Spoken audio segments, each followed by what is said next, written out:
Devanand ji, CI ma'am traffic incharge Rajesh ji, WO ji Shyam Sharma ji, NSS के मेरे साथी प्रभारीगण, विभाग से पधारे गए अन्य अधिकारीगण और प्यारे बच्चियों, हमारे कॉलेज में परिवहन एवं सड़क सुरक्षा विभाग के संयुक्त तत्वावधान में राष्ट्रीय सेवा योजना के साथ सड़क सुरक्षा जन जागरूकता अभियान के अंतर्गत कुछ एक प्रतियोगिताओं का आयोजन किया गया था।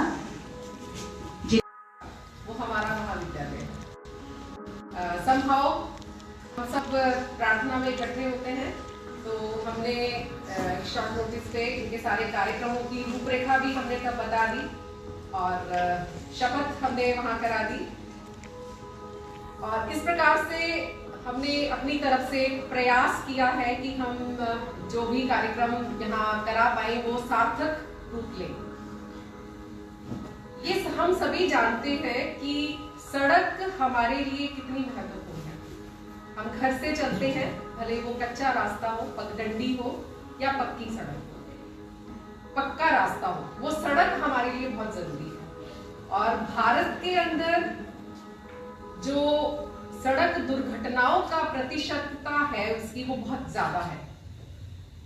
हड़बड़ाहट, नियमों की जानकारी न होना और लापरवाही, कुछ चीजें ऐसी हैं जो हमें जीवन में अनुशासन सिखानी, अनुशासन के तहत हमें यूज में लानी चाहिए, उपयोग में लानी चाहिए। उनमें सबसे पहले ये है कि सड़क पर चलने के नियम क्या है वो हमें पता होने चाहिए। आज की क्विज में बहुत सारे बच्चों ने भाग लिया और बहुत ही अच्छे तरीके से उन नियमों के बारे में जाना, उन संकेतों के बारे में उन्होंने प्रश्नों के उत्तर दिए। विद्यालय में प्रवेश नहीं कर सकता,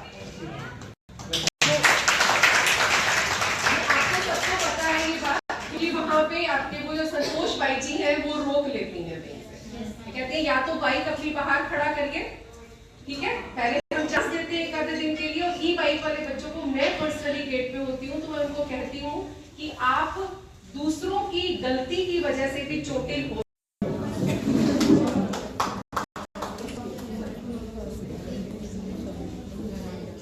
तृतीय स्थान पर गायत्री शर्मा, श्री ओम प्रकाश। इसके बाद निबंध प्रतियोगिता यातायात नियमों की आवश्यकता विषय पर आयोजित की गई थी, जिसमें प्रथम स्थान प्राप्त किया है पलक श्री भगवान दास। प्रतियोगिता में द्वितीय स्थान पर रहे हैं खान एवं श्वेता।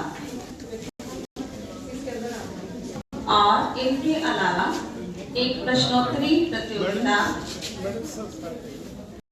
आयोजित की गई थी, जिसमें प्रथम स्थान प्राप्त किया है ईशा, पूजा एवं मुस्कान की टीम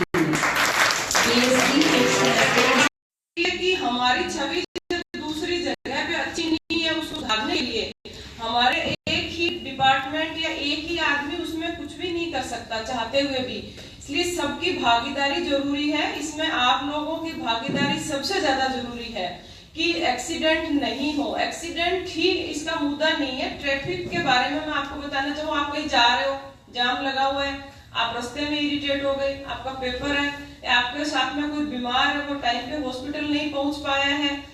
जो हार्ट के केसेस में तो ऐसा होता है कि एक एक पल बहुत भारी होता है। तो इसलिए एक ही चीज महत्वपूर्ण नहीं है, चारों तरफ से सारी चीजें महत्वपूर्ण है। और जागरूकता कार्यक्रम जिस तरीके से वर्तमान में सड़क सुरक्षा को लेकर चलाए जा रहे हैं, इसी तरीके के कभी शिक्षा को लेकर चलाए जाते थे। शिक्षा के जो कार्यक्रम चलाए गए उसके परिणाम स्वरूप भी आज आप लोग यहाँ बैठे और उस शिक्षा जागरूकता कार्यक्रम के परिणाम स्वरूप मैं यहाँ पे हूँ।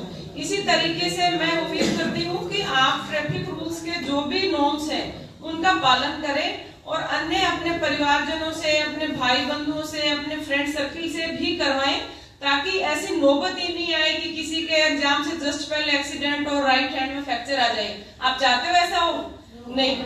नहीं चाहते, तो उसके लिए हमें सावधानी, सुरक्षा खुद भी बरतनी होगी और हमारे परिवारजन या हमारे जिसके भी हम वेल विशर हैं उनसे भी ये चीजें शेयर करें कि भी एक छोटी सी लापरवाही गंभीर हो सकती है। अभी कल ही एक एक्सीडेंट हुआ था जिसमें वो बाइक पे जा रहा था, एक गाड़ी आ रही थी, एक्सीडेंट हुआ, 12 साल की बच्ची है, वो घसीटती जा रही थी, उसकी डेथ हो गई। क्या ऐसा सीन जब हम अपने घर में हो तो कैसा लगेगा? और उसका समाधान आप लोग ही हो कि हमें ऐसा नहीं कर। आप में से कितनी लड़कियां हैं जो स्कूटी चलाती हैं? लाइसेंस किसके पास है? बेटी के पास है। इसका रिजल्ट जानते हो? बाइक से आपसे एक्सीडेंट हो गया और सामने वाले की कैजुअलिटी हो गई तो उसका क्लेम जो कोर्ट पारित करेगी 18 लाख, 20 लाख, 1 करोड़ उसकी इनकम के हिसाब से वो आपके पेरेंट्स को देना होगा। क्योंकि आपके पास लाइसेंस नहीं है तो आप अधिकृत नहीं हो चलाने के लिए। हो क्या?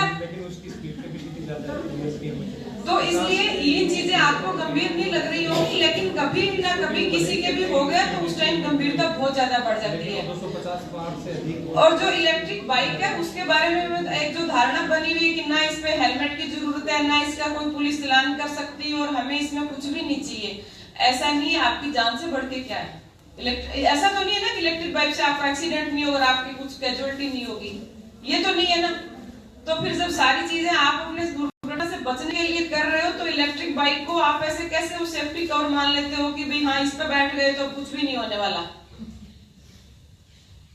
जब पैदल चलते हुए भी एक्सीडेंट हो रहे, पैदल यात्रियों की ज्यादा हो रहे, तो इसको आपकी स्कूटी जो है ना वो आप उसको इतना सेफ्टी कवर मत समझिए। आपका हेलमेट जो है वो आपकी सुरक्षा के लिए है और हमेशा ISI मार्क हेलमेट ही पहने। अगर आपने घटिया क्वालिटी का हेलमेट यूज किया तो वो तो आपके और चोट करेगा, आपके लिए और खतरनाक और साबित होगा। तो आप अपने नियमों का भी पालन करें और जहां भी अपनी गाड़ी पार्क करें बिल्कुल पार्किंग। देखो आप लोग चाहते जब लाइन में चल रहे हो अच्छे लगते हो, बिखरे हुए नहीं मेले की तरह, तो उसी तरीके से जब भी अपने वाहन को पार्क करें एकदम सही जगह से पार्क करें ताकि दूसरा, आपने सही किया है तो दूसरा आएगा वो आपके पास अपने आप पार्क करेगा और इसी तरीके से एक परंपरा पड़ जाएगी। और यदि आपने गलत किया दूसरे ने भी गलत किया तो ऐसा तो मतलब ऐसा नहीं है कि आपकी स्कूटी कहीं फंस गई फिर आपको निकालने की जरूरत पड़ी तो फिर आप और इरिटेट होकर दूसरों को और करोगे। सही चीज सही है, गलत है वो गलत है।